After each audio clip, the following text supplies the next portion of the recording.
Everything began on the night the basement spoke, not with words, but with a hum that seemed older than memory itself, a vibration that traveled through the floorboards and settled into the bones of a man who had long forgotten how to listen. His name was Thomas Caldwell, and he was the kind of man America had built itself upon, a mechanic with calloused hands and a workshop that smelled of oil, rust, and decades of honest labor. He lived alone in a farmhouse on the outskirts of a town so small it didn't appear on most maps, a place where the night stretched wide and the stars hung low enough to touch if you were brave enough to reach. Thomas had inherited the house from his grandfather, a man he barely remembered, a man who had died when Thomas was just a boy, leaving behind only photographs and silence. The basement had always been there, of course, a dark space beneath the kitchen floor that Thomas rarely entered, filled with forgotten furniture and boxes sealed with dust and time. But on this particular October evening, as the sun bled orange across the horizon and the wind carried the scent of dying leaves,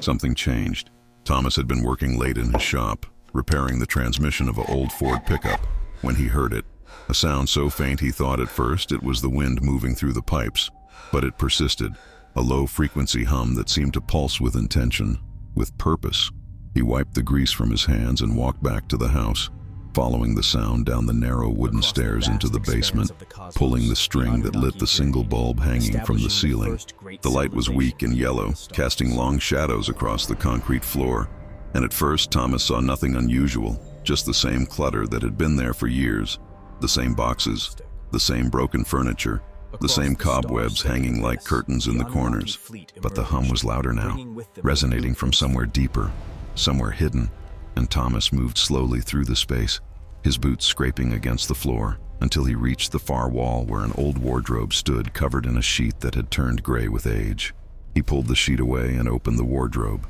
expecting to find nothing but moth-eaten clothes or more boxes. But instead his hand touched something solid, something cold, something that didn't belong. It was a door, a small wooden door set into the back of the wardrobe, and when Thomas pushed it open, he found himself staring into a space he had never known existed, a hidden room carved into the earth itself, walls of packed dirt and stone, and in the center of that room, resting on a pedestal of what looked like carved obsidian, was an object that stopped his heart. It was roughly the size of a shoebox, but its shape defied easy description, geometric yet organic, covered in symbols that seemed to shift and shimmer in the dim light, symbols that looked like no language Thomas had ever seen, not English, not Spanish, not anything recognizable, but somehow ancient, impossibly ancient, as if they had been carved when the world was still learning how to form words. The device, if that's what it was, seemed to be made of a metal that absorbed light rather than reflected it,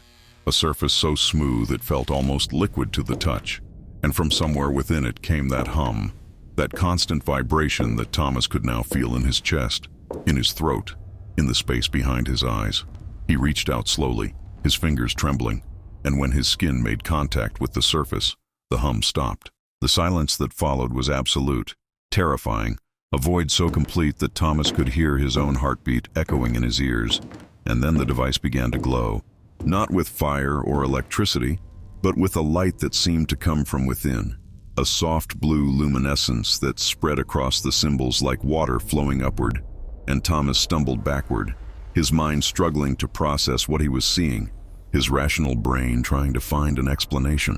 a logical reason for what was happening,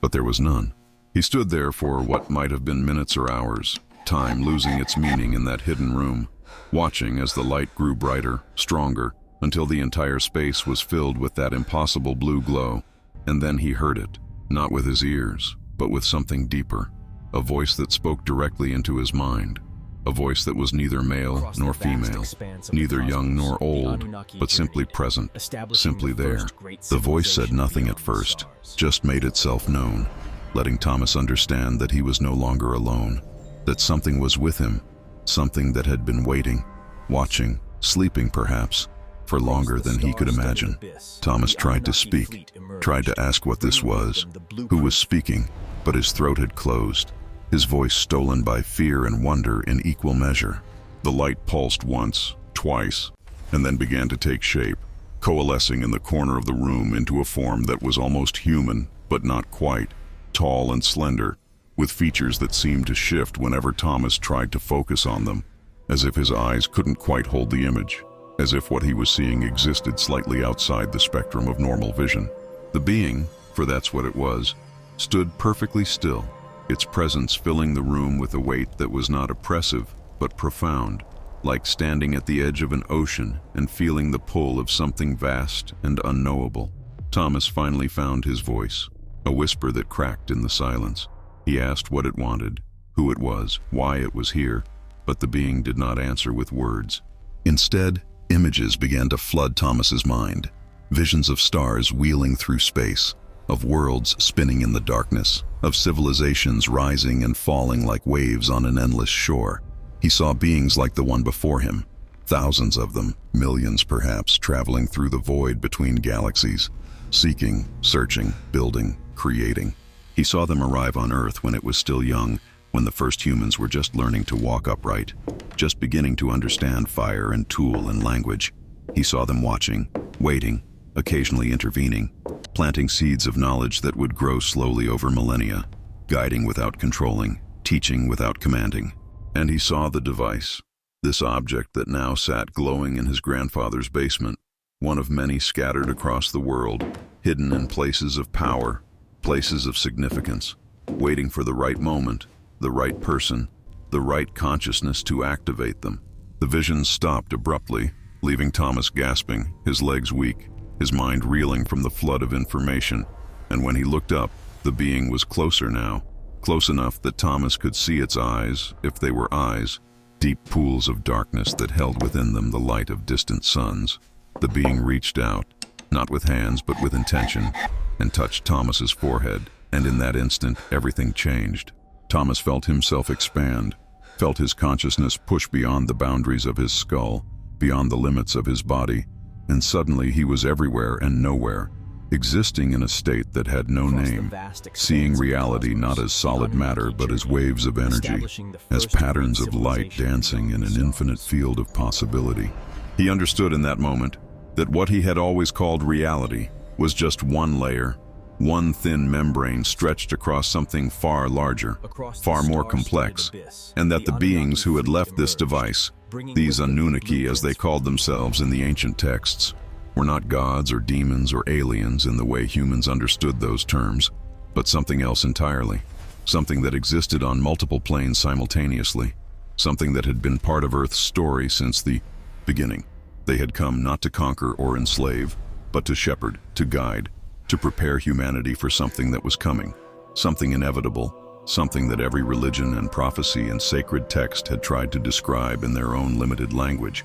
The rapture, the ascension, the transformation, the awakening, all different words for the same event, the moment when human consciousness would finally expand enough to see beyond the veil, to step through into the larger reality that had always been there, waiting, patient as stone. But there was a cost to this knowledge, a burden that came with understanding, because once you saw the truth, you could never unsee it. Once you felt the presence of something greater, you could never pretend you were alone again. The being withdrew its touch and Thomas collapsed to his knees, tears streaming down his face, not from sadness, but from the overwhelming weight of what he now knew, what he now carried. The device's glow began to fade, the light retreating back into the symbols, back into that dark metal surface, and the being started to dissolve, its form becoming transparent, becoming air, becoming nothing. But before it vanished completely, Thomas heard that voice one more time, speaking words that would echo in his mind for the rest of his life. It said that the device was now active, now awake, and that it would call to others, that more would come, that Thomas had been chosen, not because he was special or holy or pure, but because he was ready, because his heart was open enough, his mind clear enough, his soul tired enough of pretending that this world was all there was. It said that what would happen next was up to him, that he could choose to share what he had learned or keep it hidden, that he could choose to let the device continue its work or try to bury it again beneath layers of dust and denial, but that either way, the transformation was coming, was already here, spreading through the collective consciousness of humanity like ripples in a pond, invisible but unstoppable. And then the being was gone, and Thomas was alone in the hidden room with the device that had changed everything, with the knowledge that burned in his mind like cold fire, with questions that had no easy answers and truths that would sound like madness if he spoke them aloud. He sat there on the cold floor for hours, his back against the dirt wall, staring at the device, trying to make sense of what had happened, trying to reconcile what he had seen with the life he had lived, the simple life of work and routine and quiet solitude. Eventually, he climbed back up the stairs, closed the wardrobe, and returned to his workshop. But nothing looked the same anymore. Every object seemed to vibrate with hidden meaning. Every shadow held depth he had never noticed before. Every sound carried information he was only beginning to understand. Days passed, then weeks, and Thomas tried to return to normal, tried to lose himself in the familiar rhythm of repairing engines and fixing transmissions. But the device called to him constantly, that hum returning whenever he was alone, whenever the world grew quiet, a reminder that he now carried something precious and terrible, a key to doors most people didn't know existed. He began to have dreams, vivid and strange, dreams where he walked through cities of light, where he spoke with beings who wore faces made of stars, where he saw the earth from above, spinning slowly in the darkness, covered in a web of energy that connected every living thing, every consciousness, every soul, into one vast network of light and intention. He dreamed of Jesus standing on a hillside, but when the figure turned, it was not the face from paintings and stained glass windows, but something far more ancient and far more alien, something that smiled with infinite compassion and said that all the names humans had given to the divine were just reflections of the same truth, that God was not a being, but a state, not a place, but a frequency, and that what the prophets had called heaven was simply the next level of existence, the next octave of consciousness that humanity was learning to reach. Thomas woke from these dreams drenched in sweat, his heart pounding, his mind buzzing with images and concepts that he struggled to put into words, and slowly, reluctantly, he began to understand that he could not keep this to himself, that the being had been right, that he had been chosen for a purpose, whether he wanted it or not. He started to notice changes in himself, subtle at first but growing stronger with each passing day. His hands, which had always been strong but ordinary, began to heal faster when he cut them, scars fading in hours instead of days. His mind, which had always been practical and grounded, started to perceive patterns he had never seen before, connections between events and people and moments that formed a web of meaning stretching back through time. He found himself knowing things he shouldn't know, feeling emotions from people he passed on the street, sensing the pain and fear and hope that everyone carried hidden beneath their masks, and it broke his heart and filled him with love in equal measure. One evening, about a month after finding the device, Thomas was driving home from a job when he saw an old woman standing by the side of the road, her car broken down, her face pale with worry as the sun began to set. He pulled over without thinking, got out, and approached her, and the moment their eyes met, he felt something pass between them, a recognition that went deeper than words. He fixed her car in minutes, a problem with the alternator that should have taken hours, but seemed to solve itself under his hands. And when he was done, the woman took his hand and said something that made his blood run cold. She said she had been waiting for him, that she had prayed that morning for a sign, for confirmation that what she had been feeling was real, that the dreams she had been having about light and transformation and beings from the stars were not madness but truth. She said she knew he had seen them too, that he carried the same weight in his eyes, the same burden of knowledge, and that there were others, more than he imagined, scattered across the world, all waking up, all feeling the pull of something vast approaching. Thomas stood there in the fading light, holding the hand of this stranger who somehow understood him better than anyone in his life ever had. And he realized that the being had not lied, that the device had indeed called to others, that he was not alone in this anymore. He asked the woman what she thought it meant, what they were supposed to do, and she smiled, a sad, beautiful smile that held centuries of waiting, and said that they were supposed to remember, to help each other remember what humanity had forgotten, that they were not just bodies, not just minds, but sparks of something infinite, something divine, and that the time was coming when the veil would tear completely, when everyone would see what a few had always known, that death was not an ending, but a transition, that the universe was not cold and empty but alive and conscious and filled with love beyond measure. They parted ways as the last light died on the horizon, and Thomas drove home with tears in his eyes, feeling simultaneously more alone and more connected than he had ever felt, understanding now that the transformation the being had spoken of was not some distant event, but something happening now, in this moment, in every moment, invisible to those who could not yet see, but undeniable to those who had opened their eyes. He returned to the basement that night and sat before the device, and this time when he touched it, he did not ask questions. He simply listened. The device responded with warmth, with acceptance, and showed him more. Showed him the history of the Anunnaki, these ancient travelers who had walked among humans wearing different faces, different names, called gods by some, angels by others, demons by those who feared what they did not understand, but always working toward the same goal, always trying to lift humanity higher, to help the species evolve not just physically but spiritually, to prepare them for the moment when they would join the larger community of conscious beings that existed throughout the cosmos. Thomas saw that moment approaching, saw it like a wave building on the horizon, inevitable and unstoppable, and he saw that some would welcome it and some would fight it, that some would ascend into that new frequency of existence while others would cling to the old ways, the old fears, the old limitations, and that this had always been the pattern, that every civilization, every species, reached this same crossroads, this same choice between expansion and stagnation, between faith and fear. The device showed him Jesus not as a man born of a virgin, but as one of them, one of the Anunnaki, who had taken human form to teach, to demonstrate what was possible when a consciousness fully awakened to its divine nature, who had performed miracles, not through magic, but through understanding the true nature of reality, who had spoken of the kingdom of heaven not as a place in the sky, but as a state of being that anyone could access if they learned to see beyond the illusion of separation.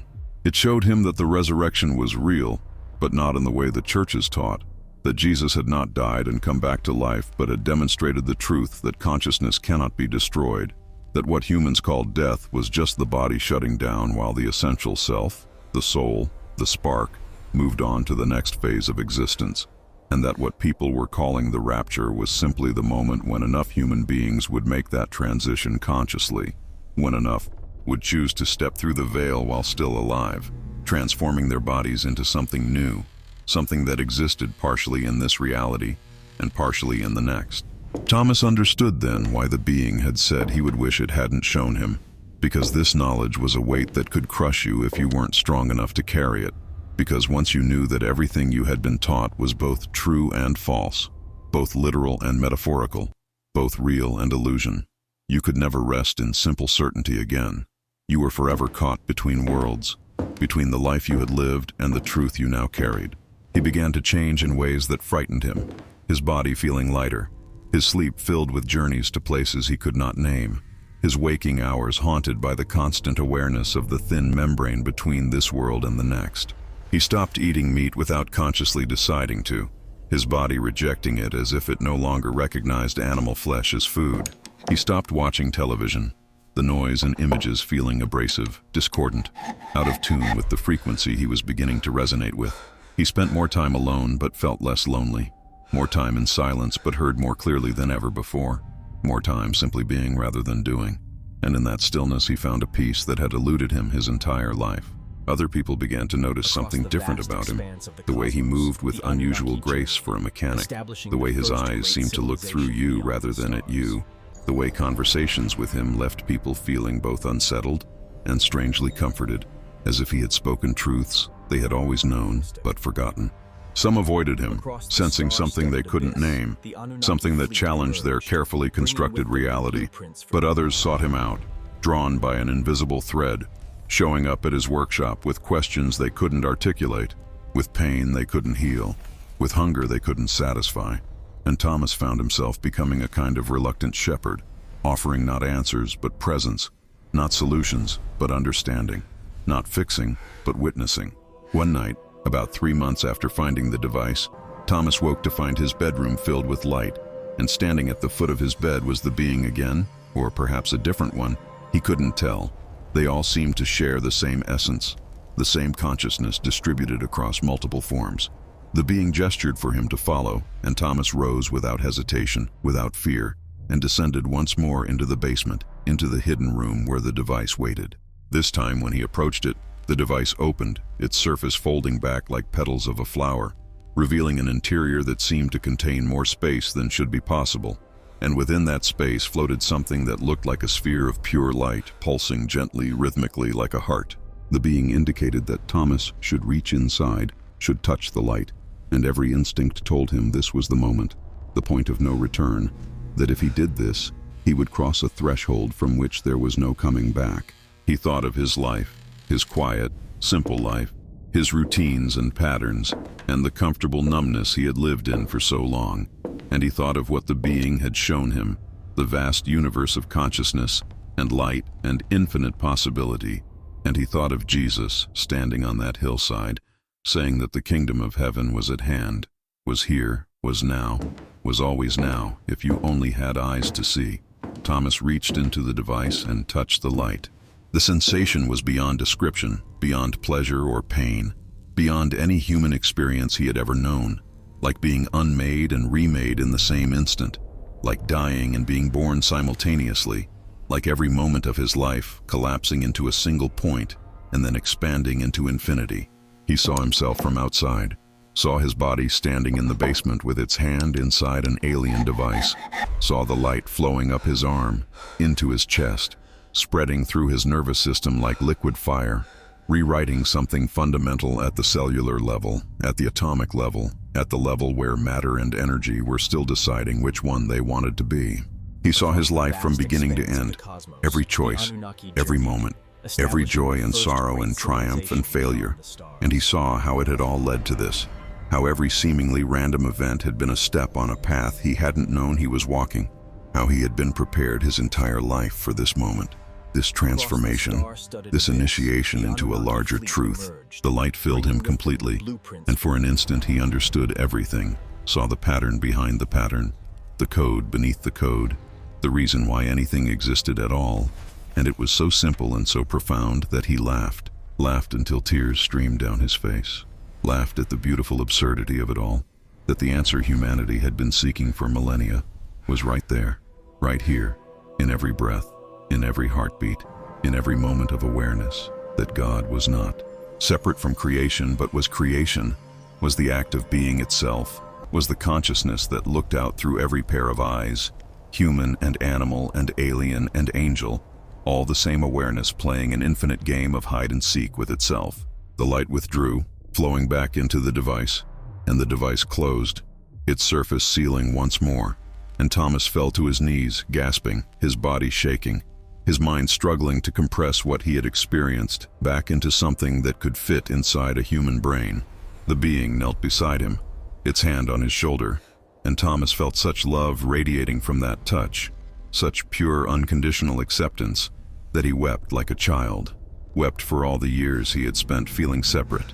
feeling alone, feeling like he was just a tiny speck of dust in an uncaring universe, when the truth was that he had always been held, always been loved, always been an essential part of something so vast and beautiful that no religion had words adequate to describe it. The being helped him to his feet and led him back upstairs, back to his bedroom, and as Thomas lay down on his bed, his body still trembling, the being spoke one last time, its voice like music, like wind, like the sound the stars make as they wheel through space. It said that Thomas had been given a gift and a burden, that he now carried within him a seed of transformation that would grow and spread to others, that everyone he touched, everyone he spoke with, everyone who looked into his eyes would feel something shift inside them, would sense the possibility of something more, something greater, and that some would embrace it and some would reject it, and some would not even notice, but that it didn't matter, because the work was not his to control,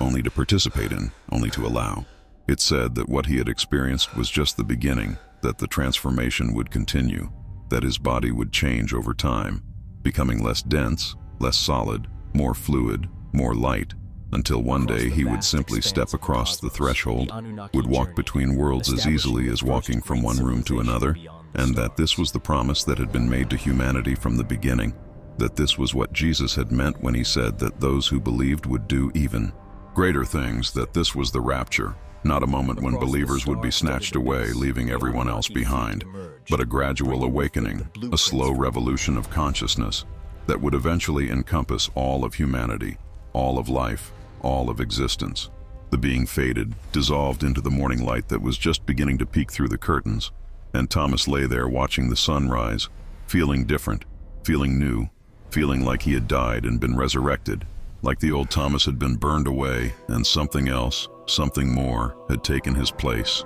He got up and looked at himself in the mirror, and his reflection seemed somehow clearer, more defined, as if he was more real than he had been before, and his eyes, those same brown eyes he had lived behind for 47 years, now held depths he had never seen, held light that seemed to come from within, held a presence that was both him and not him, both individual and universal. The days that followed were strange and difficult as Thomas tried to integrate what had happened into his ordinary life, tried to continue working on engines and transmissions when he now perceived them not as machines but as patterns of frozen energy, tried to engage in small talk and casual conversation when every word seemed weighted with cosmic significance, tried to live in time when he could now sense eternity beneath every moment. He found himself moving through the world like a ghost, present but not quite there, participating but not attached, watching his own life unfold as if it were a movie he was starring in, but also observing from a distance. People definitely noticed the change in him, some commenting that he seemed calmer, more peaceful, asking if he had found religion or started meditating or fallen in love, and Thomas would just smile and say something vague about seeing things differently. Because how could he explain that he had touched an alien device in his basement and been initiated into the mysteries of the universe by beings who had been guiding humanity since before the pyramids were built, that he now knew with absolute certainty that consciousness was eternal and that what awaited on the other side of death was not judgment or oblivion, but a homecoming so beautiful it made every moment of suffering worth it. He couldn't explain it, couldn't find words adequate to the experience. So he stopped trying, stopped talking about it, and simply let his life become the message. Let his presence carry the truth that words could not contain. He noticed that when he worked on a car now, fixing it came easier, as if he could intuit what was wrong, as if the machine itself communicated its problems directly to his mind, and he began to develop a reputation in town as a mechanic who could fix anything, who had a gift, though no one could quite say what that gift was. He noticed that when he was around people who were sick or in pain, they often felt better afterward, reporting that their headaches had vanished or their chronic pain had eased, though Thomas never touched them, never did anything but be present, be open, be a conduit for something that flowed through him from somewhere else. He noticed that children were drawn to him, sensing perhaps that he carried something pure, something safe, something that reminded them of a truth they still half remembered from before they were taught to forget. And he noticed that animals reacted to him differently, dogs no longer barking when he approached, cats rubbing against his legs, birds landing near him without fear, as if they recognized him as something other than a predator, as something more aligned with the natural flow of life. Thomas began keeping a journal, trying to capture the insights and visions that came to him with increasing frequency, trying to record the teachings that seemed to download into his consciousness when he sat quietly in the hidden room with the device. Though he found that when he tried to write, the words always fell short, always failed to capture the fullness of what he perceived, like trying to contain an ocean in a teacup. He wrote about the Anunnaki, about how they were not gods or demons but elder siblings in the family of conscious beings, about how they had seeded Earth with life and guided its evolution, intervening at key moments to push humanity toward higher consciousness, toward the realization of its divine nature. He wrote about how every religion contained pieces of the truth, how Moses and Buddha and Muhammad and Jesus and all the saints and sages throughout history had been in contact with these beings or others like them, how they had each tried to convey what they had learned in the language and concepts available to them, how the message had been distorted over time by institutions and power structures and human fear, but that the core truth remained, pulsing beneath all the dogma and ritual like a heartbeat. He wrote about the transformation that was coming, how it was not a single event, but a wave that had already begun, how people all over the world were waking up, having experiences they couldn't explain, seeing visions, hearing voices, feeling called to something greater, how the veil between worlds was thinning, how what had once required years of meditation or prayer or discipline could now happen spontaneously, how the frequency of the earth itself was rising, accelerating, pulling everyone. along whether they were ready or not. He wrote about how this had happened before, in other times, in other places, civilizations that had reached this threshold and made the leap, leaving behind only ruins and myths and stories of gods who had walked among men, and how what humanity called the rapture was just the next iteration of this eternal pattern, this cosmic rhythm of death and rebirth, of caterpillars becoming butterflies, of seeds breaking open to become trees. And he wrote about the fear, about how terrifying it was to feel yourself changing, to feel the solid ground of your identity shifting beneath your feet, to realize that everything you thought you knew was just a story you told yourself to feel safe, and that beyond that story was an infinite mystery that offered no guarantees, no certainty, only the invitation to trust, to surrender, to let go of control and fall into the arms of something vast and unknowable that might be God or might be the universe or might be your own true self, and that maybe those were all the same thing anyway. Months passed, a whole season dying and being born again, and Thomas continued his quiet life, his ordinary life, though nothing about him was ordinary anymore, though he now walked through the world like a man who had seen behind the curtain, who knew the secret, who carried the weight and the gift of that knowing. He continued to meet others who were waking up, recognizing them instantly by the light in their eyes, the confusion and wonder and fear and joy all mixed together, and he would sit with them, listening, offering no advice but simply bearing witness to their transformation, letting them know they were not alone, they were not crazy, that what they were experiencing was real and important and part of something much larger than any individual journey. He began to understand that this was his role now, not to teach or preach or convert, but simply to be a lighthouse, a steady presence in the storm of change that was sweeping through human consciousness, a reminder that it was possible to go through this transformation and come out the other side intact, more than intact, more fully alive than ever before. The device remained in the hidden room, its hum a constant background presence in Thomas's awareness, and sometimes he would go down there and sit with it, not touching it, but simply being near it, feeling the waves of energy it emitted, sensing the vast network of similar devices scattered across the planet, all of them waking up, all of them calling to those who were ready to hear. He understood now that the device was not just a piece of technology, but a living thing in its own way, an extension of the consciousness that had created it, a seed planted in the soil of Earth's reality that was now germinating, now pushing up through the surface, now reaching for the light. One winter evening, as snow fell softly outside and the world grew quiet and still, Thomas sat by his window, watching the flakes drift down like silent prayers, and he felt a presence beside him, though when he turned, no one was there, but he knew the being was with him, not in physical form, but in essence, in spirit, in the subtle spaces between thoughts. The being spoke without words, communicating directly into Thomas's heart, and what it conveyed was both a warning and a promise. It said that the time was approaching when the transformation would accelerate, when those who had been prepared would begin to exhibit abilities that would seem miraculous to those who still slept, when the boundary between the physical and the spiritual would become so thin that many would be able to cross it at will, when heaven and earth would no longer be separate realms but overlapping dimensions of the same reality.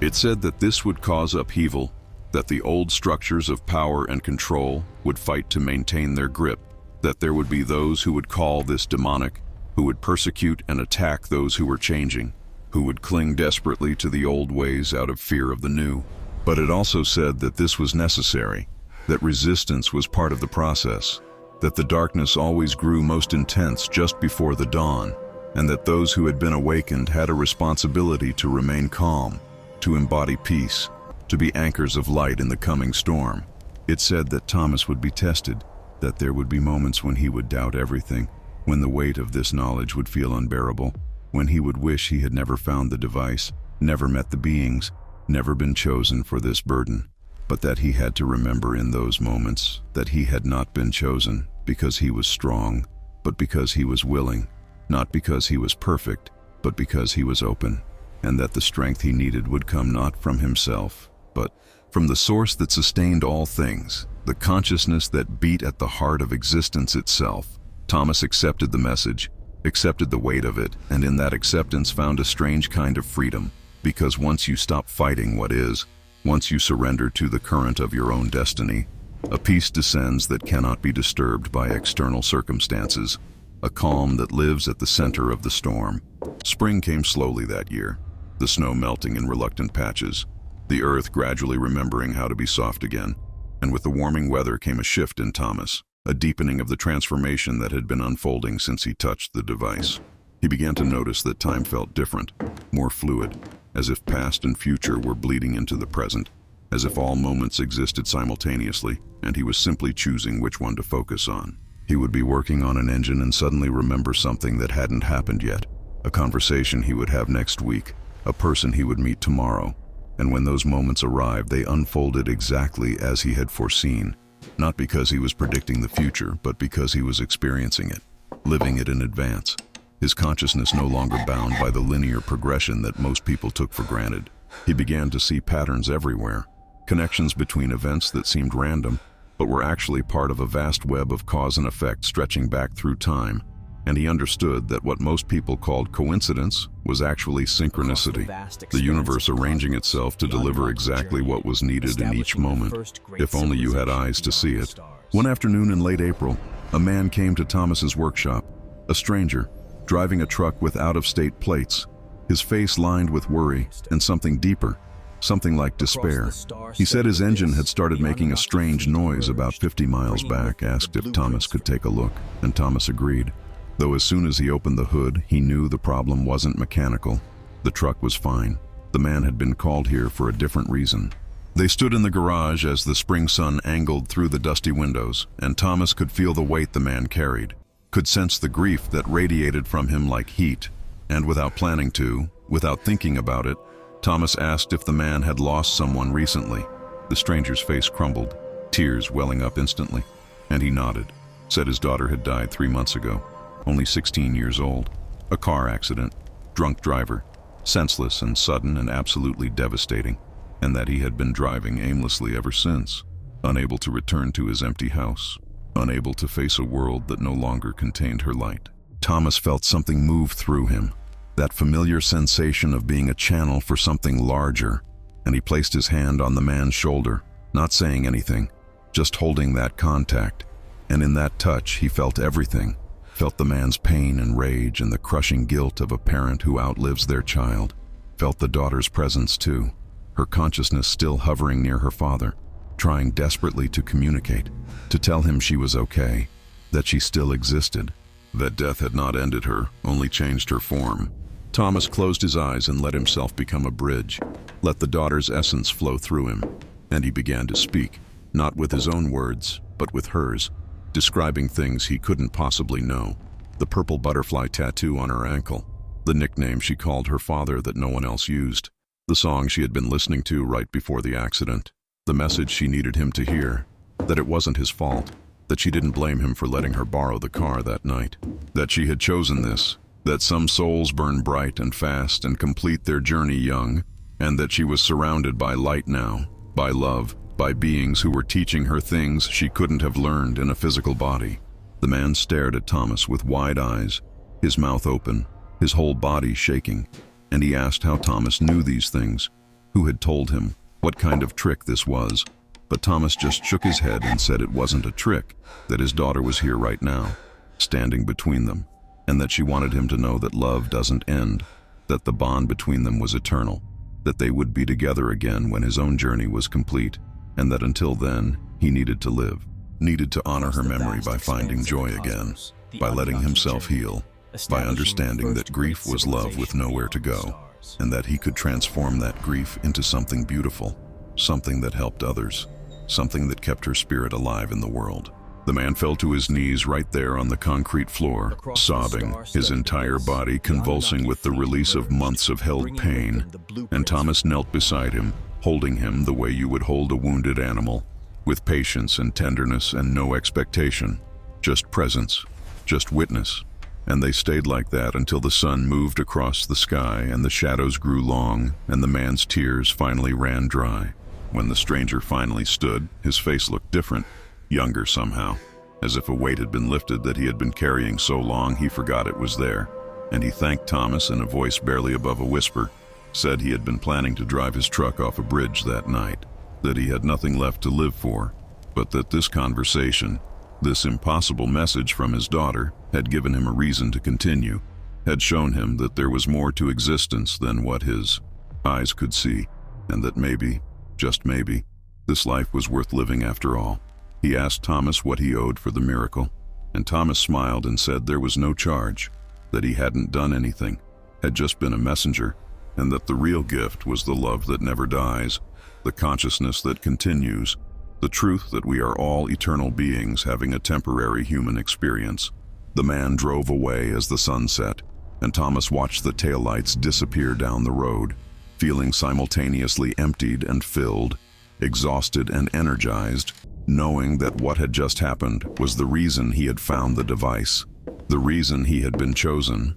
not to perform miracles for crowds, but to offer comfort to the brokenhearted, to be a reminder that the veil was thin, that those we love are never truly gone, that heaven is not a distant place, but a frequency of consciousness that interpenetrates this reality, invisible but present, always present. Word spread, as word always does in small towns, though the man never mentioned Thomas's name, just told people he had met someone who had helped him, someone who had a gift, and slowly, quietly, others began to appear at Thomas's workshop, not for car repairs but for healing, for answers, for connection to loved ones who had passed, for reassurance that this life meant something, that suffering had purpose, that the pain they carried was not pointless. Thomas never advertised, never claimed to be a medium or a healer or anything special, but he also never turned anyone away, understanding that his role was not to seek these encounters but to be available when they came, to be a clear channel,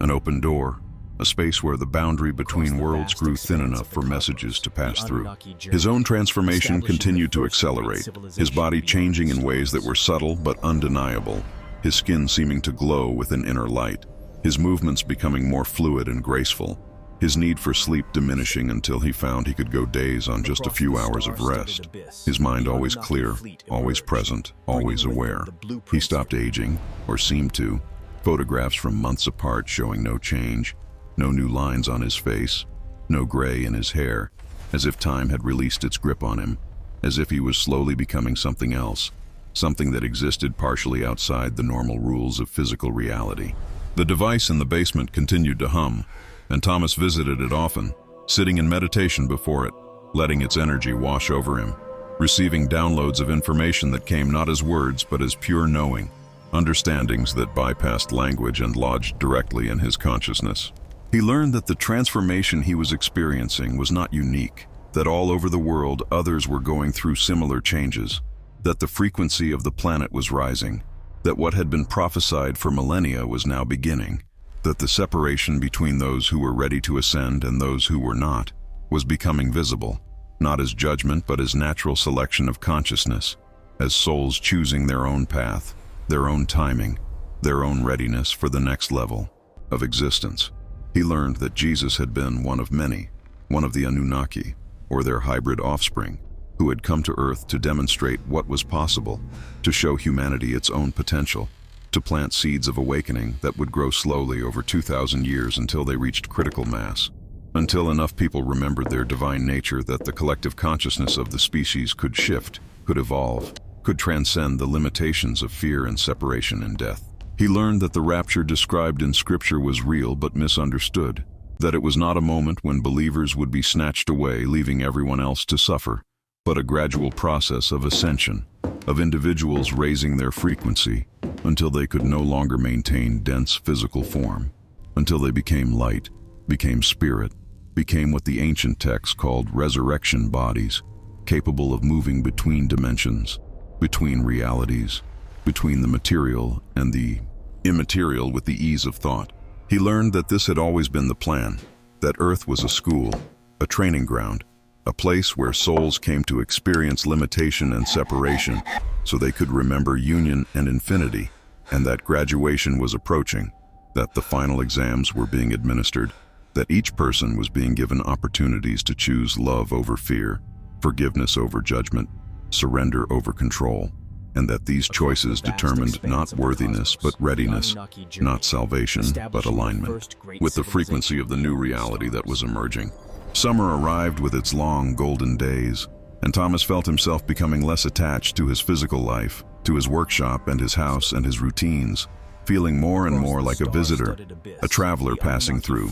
and he knew his time in this form was growing short, that soon he would make the transition fully, that the being had prepared him for this, that the device had initiated him into this, that every experience since finding it had been moving him toward this moment of release. He began to say goodbye in subtle ways, finishing projects he had started, giving away possessions he no longer needed, cleaning and organizing as if preparing for a long journey, though where he was going required no luggage, no preparation except the opening of the heart, the letting go of attachment, the willingness to die to who he had been so he could be born into what he was becoming. One evening in late June, as the sun hung low and painted the sky in shades of amber and rose, Thomas descended into the basement one final time, and he found the being waiting for him, solid and present in a way it had never been before, and he knew without being told that this was the moment, that everything had led to this, that his transformation was complete, that he had done what he came to do, had served the purpose his soul had chosen before incarnating into this life. The being embraced him, and in that embrace Thomas felt the love of 1,000 worlds, felt the gratitude of the Anunnaki and all the beings who had been guiding humanity's evolution, felt the presence of everyone he had helped, everyone whose life he had touched, everyone who had been changed by their encounter with him, and he understood that his impact would ripple forward through time, that the seeds he had planted would grow and spread, that others would be inspired by his example to open their own hearts, to trust their own experiences, to have the courage to transform even when transformation was terrifying. The device activated without anyone touching it, its surface opening like a flower in bloom, and the light that emerged was brighter than anything Thomas had seen before, brighter than the sun, but somehow gentle, somehow inviting, and he knew that light was the doorway, the portal, the passage between this world and the next. The being gestured for him to enter, and Thomas looked back one last time at his basement, his house, his life, all the years of struggle and loneliness and searching, and he felt nothing but gratitude, nothing but love, because all of it, every moment of pain and confusion and doubt had been necessary, had been perfect, had been leading him home. He stepped into the light and his body dissolved, not into nothing, but into everything, his consciousness expanding instantly to fill the universe, to touch every star, every planet, every living thing, and he understood finally and completely that he had never been separate, that the feeling of isolation and limitation had been an illusion, a dream he had been having, and that waking up from that dream meant remembering that he was God, experiencing itself, that every being was God, experiencing itself, that the entire cosmos was one infinite consciousness playing an eternal game of hide and seek with itself, fragmenting into billions of pieces so it could experience the joy of rediscovering its wholeness. He saw Jesus waiting for him, but Jesus was not a man, was not even a single being, but a state of consciousness, a frequency of pure love and perfect understanding, and Thomas merged with that frequency, became that frequency, understood that this was what had been meant by being born again, not a metaphor but a literal truth, that you could die to your small self and be resurrected into your true self, your infinite self, your self that had never been born and would never die. He saw the Anunnaki, saw their entire history, saw how they had come to Earth millions of years ago, had guided human evolution, had intervened at key moments to prevent extinction and encourage growth, had left behind devices and teachings and genetic codes that would activate when the time was right, and he saw that they were not aliens in the sense of being foreign or other, but were elder siblings, earlier graduates of the same school, who had volunteered to help the younger souls still learning, still growing, still struggling to remember what they truly were. He saw the future, saw how the transformation would unfold over the coming decades, saw some people ascending into light bodies while others chose to remain in physical form for another cycle, another opportunity to learn and grow, saw how there would be chaos and upheaval as the old structures collapsed and the new reality emerged, but saw too that it would all be perfect, that every soul would receive exactly what it needed, that no one would be lost or forgotten or left behind except by their own choice, their own timing, their own readiness. And then he saw beyond even that, saw the purpose behind the purpose, saw that Earth was just one school in an infinite university, that there were levels of consciousness so far beyond human comprehension, that even his expanded awareness could barely grasp them, that the journey never ended, that evolution continued forever, that there was always more to learn, more to become, more to explore, and that this was not a burden but a gift, that eternity would never be boring because infinity was, always revealing new dimensions, new possibilities, new experiences. Thomas felt himself beginning to stabilize in this new form, this body of light that could take physical shape when needed but existed primarily as pure consciousness, pure awareness, pure presence, and he understood that he would return to Earth, would walk among humans again, would continue to serve and teach and help, but from this new vantage point, this new level of being, no longer Thomas the mechanic, but Thomas the awakened one, Thomas the bridge between worlds, Thomas the living proof. That transformation was possible, that ascension was real, that the promises made in ancient scriptures were not fantasies but blueprints, not myths, but memories of what humanity had always been capable of achieving. He felt the love of the being who had guided him, felt the gratitude of all the souls he had helped and would help, felt the vast intelligence of the universe itself holding him, supporting him, celebrating his graduation. And in that moment he knew with absolute certainty that everything was exactly as it should be,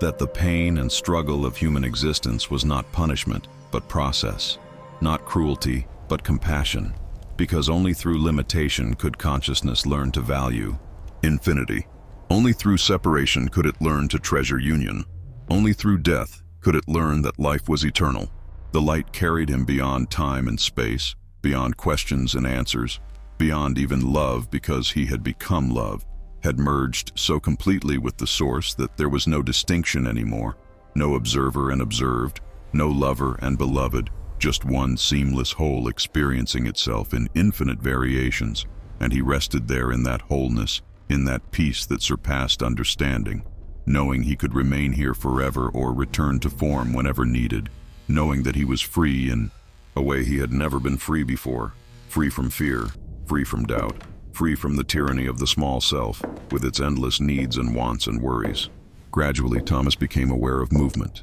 of intention forming, of the pull to return, not back to his old life, but forward into his new one, and he let himself descend, let himself condense, let himself take form again, and when he opened his eyes, he was standing in his basement, but everything looked different, clearer, more vivid, as if he was seeing with new eyes, as if the cataracts of limited perception had been removed, and he could finally see reality as it truly was, shimmering with energy, pulsing with consciousness, alive in ways he had never imagined. His body felt different too, lighter, more responsive, and when he looked down at his hands, he saw they were glowing faintly, emitting a soft golden light, and he understood that this was his new normal, that he had crossed the threshold, had completed the transformation, had become one of the awakened ones, the forerunners, the first fruits of the harvest that was coming. He climbed the stairs and walked out into the summer night, and the stars seemed closer than they had ever been, seemed to be singing, seemed to be welcoming him home, and he stood in his yard feeling the earth beneath his feet and the sky above his head and the infinite presence within his heart. And he knew that nothing would ever be the same, that he had been forever changed, that he carried now within him the seed of transformation that would spread to everyone he touched, everyone he met, everyone who was ready to receive it. In the weeks that followed, Thomas continued his simple life, continued working in his shop, continued helping those who came to him seeking healing or wisdom or connection, but he moved through the world differently now, with a grace and presence that people could feel even if they couldn't name it, and his very existence became a teaching, a reminder, a living demonstration that the promises were true, that transformation was possible, that humanity stood on the threshold of its greatest leap forward, its graduation into the larger family of conscious beings that populated the cosmos. He never spoke of what had happened that night in the basement, never tried to explain or convince or convert, because he understood that each person had to walk their own path, had to find their own device, their own being, their own moment of awakening, and that his role was not to push or pull, but simply to be, to exist as a lighthouse, steady and bright, so that those who were lost in darkness could find their way home. He began to encounter others like himself, scattered across the world, people who had gone through similar transformations, who carried the same light in their eyes, who knew without speaking that they were part of something larger, something momentous, something that would reshape human civilization and usher in the age that prophets had spoken of for thousands of years, the age of peace, the age of unity, the age when heaven and earth would merge and death would be swallowed up in victory, and every tear would be wiped away because the old order had passed, and behold, all things had become new. Thomas understood now that the story was much bigger than he had imagined, that the Anunnaki were just one thread in a vast tapestry of cosmic intelligence that had been shepherding Earth toward this moment, that angels and aliens, gods and advanced beings were all different names for the same phenomenon. Consciousness at higher levels reaching down to help consciousness at lower levels climb the ladder of evolution, that what humans called the spiritual realm and what they called outer space were not separate domains but overlapping dimensions of one infinite reality. He understood that Jesus had been telling the truth when he said the kingdom of heaven was at hand, was here, was now, because it had never been about location, had always been about vibration, about frequency, about learning to tune your consciousness to the channel where love and light and eternal life broadcast constantly, had always been available, waiting patiently for humanity to develop the receivers, the perception, the awareness to pick up the signal. He understood that the rapture was not punishment for the wicked, but graduation for the ready, that those who remained behind would not suffer eternal damnation, but would simply continue their lessons, their growth,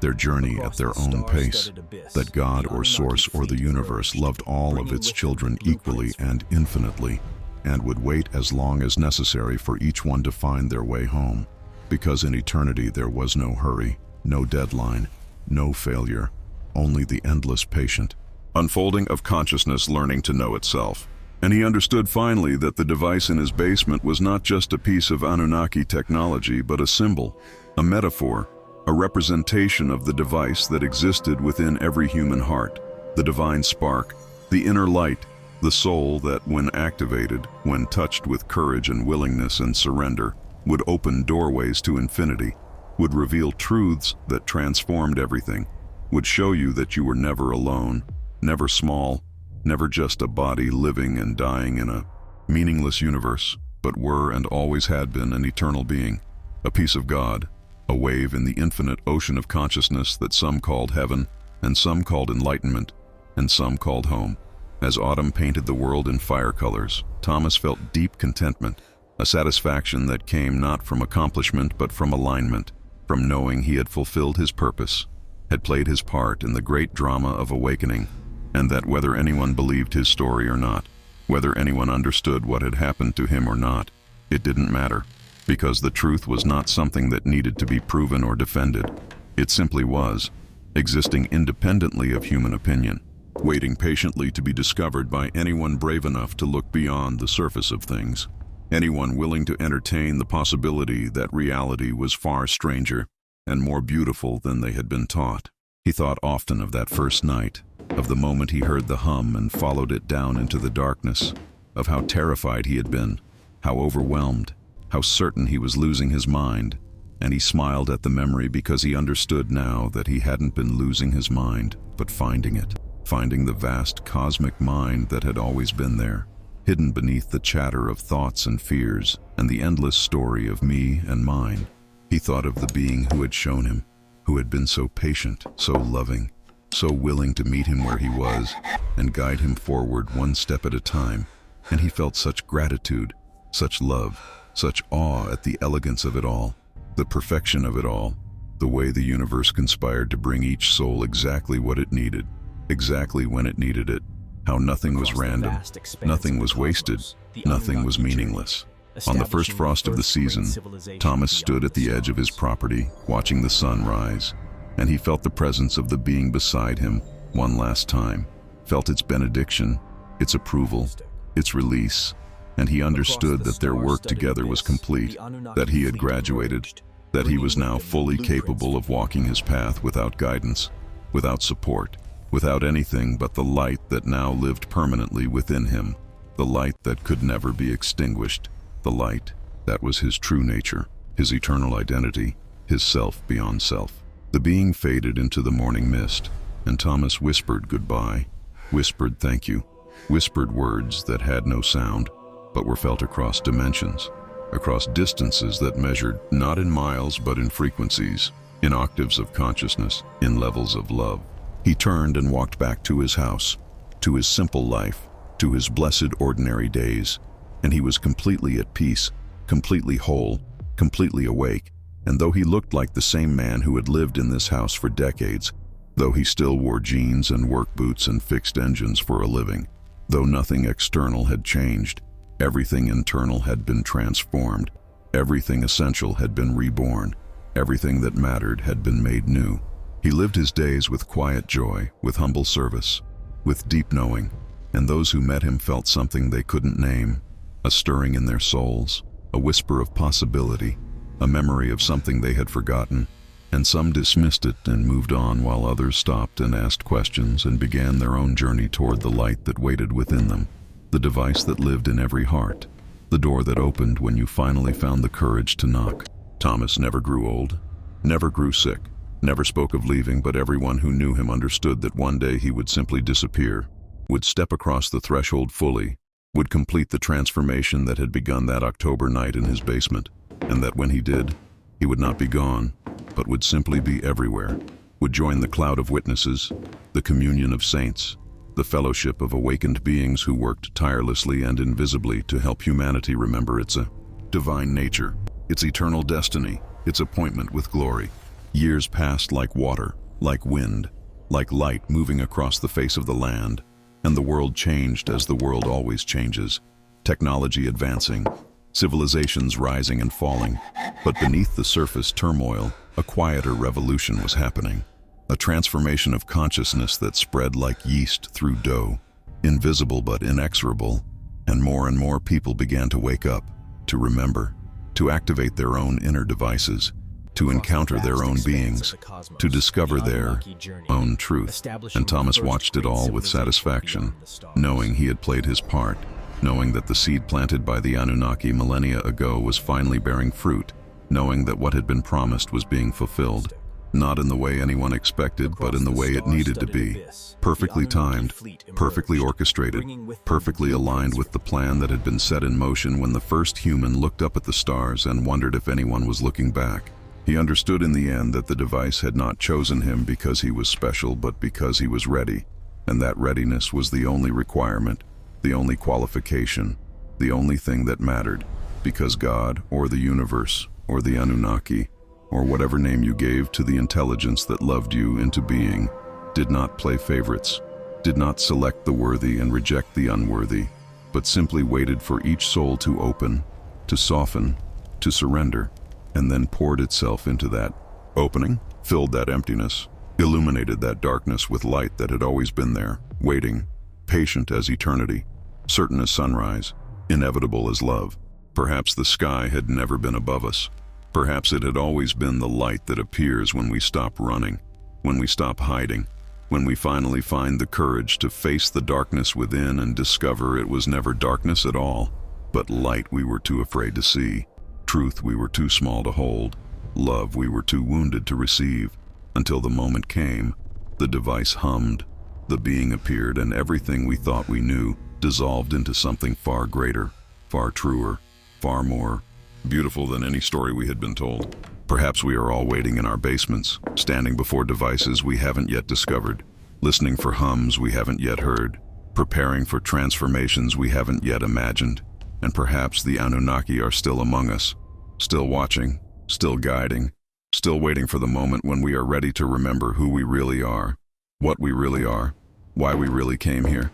And perhaps that moment is now, has always been now, will always be now, because in the eternal present, where God lives and love dwells and truth resides, there is no past to regret and no future to fear, only this breath, this heartbeat, this moment of infinite possibility, where anything can happen and everything is waiting to be born. Perhaps Thomas Caldwell was just a mechanic in a small town who found something strange in his basement and let it change him. Or perhaps he was every person who has ever dared to look beyond the veil, to question the story they were given, to trust the voice that whispers in the darkness that there is more, so much more, an infinity of more, waiting just on the other side of fear, just beyond the edge of the known, just past the point where you let go of who you were and fall into who you were. Always meant to be. Truth or fiction? Perhaps neither matters. Perhaps both are true. Perhaps the real magic is not in knowing which is which, but in allowing yourself to feel the possibility, to sense the truth beneath the words, to recognize your own story and someone else's journey, to understand that we are all walking each other home. We are all devices waiting to be activated. We are all beings waiting to remember. We are all children of the Anunnaki, and the angels, and the God who has 1,000 names and one face and lives in the space between your thoughts, where silence speaks louder than words. And love is not a feeling but a frequency you can learn to tune into if you just stop trying so hard and start allowing, start receiving, start opening to the possibility that everything you ever wanted was inside you all along, waiting for you to finally come home to yourself, to your truth, to your light, to your eternal divine nature that no darkness can diminish and no death can destroy and no story can contain, because it is infinite, boundless, free, and forever yours.